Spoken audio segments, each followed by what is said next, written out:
I know you are particularly worried about managing the vast amount of content you have, but with a content strategy in place and an initial firm content governance plan, your content will be manageable.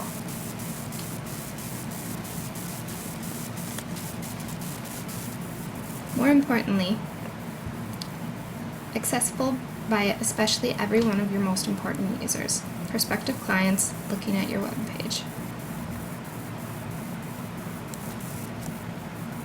The first step in your content governance plan will be to plan your content, what it is, why it is being created, and the goal of your content.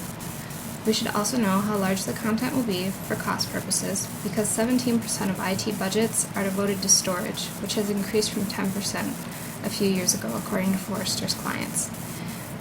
If we have content just to have it, you'll be paying for the extra. We also have to assign who will be creating it and updating it. The owner will also apply the metadata. Applying the metadata indicates that the owner or department and group has responsibility for the content, and this will organize the content better.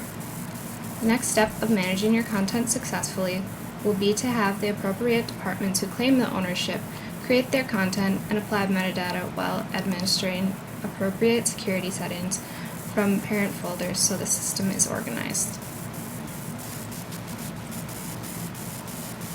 The maintenance of content can happen as often as you require. With your home page, it should be consistent to retain and please your stakeholders. Updating content ownership should happen at least quarterly in case your content owners leave your organization. Without updating content ownership changes, it will be impossible to continue to meaningfully govern the content. As I mentioned, metadata tags the exterior data, which is the page title, the date, and the author of the content. You should also have your analytics, which is the interior data, and we'll talk about that next.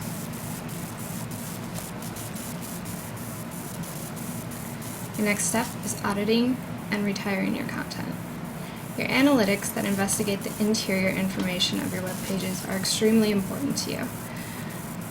From these analytics, we can run audits, and audits can be sent to stakeholders to show which content is being used the most, where it is, who is using it, and what priorities you should set for costs that need to be cut or spent.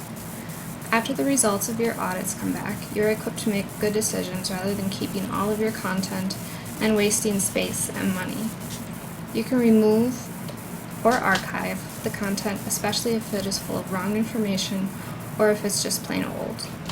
It was found by Noel Lovitz in their 2010 study that 92% of one of your most important stakeholders, prospective students, said that they would be disappointed with a school or remove it entirely from their potential college list if they didn't find the information they needed on the school's website. So it's extremely important to audit and maintain your content.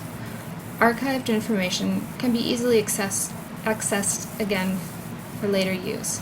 And removed content can free up space, which can save money on storage costs. This will also please your other important stakeholders.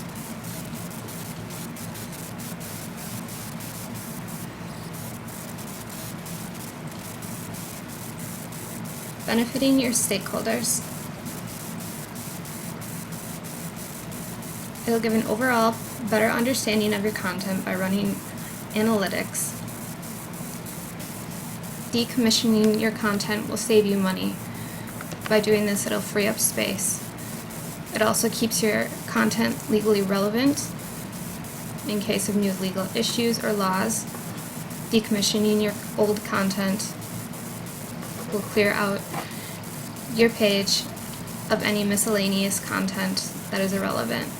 It's also easier to use your page since you don't have as much content to rifle through. As I said, you should update your content ownership as needed or quarterly. Having a content governance strategy will aid you in having a successful institutional website that will aid in solving the problems that most colleges and universities struggle with, which are having one present and constant voice, too many departments contributing content, and your stakeholders overpowering each other with different motivations. I hope this answers your questions about content governance strategy.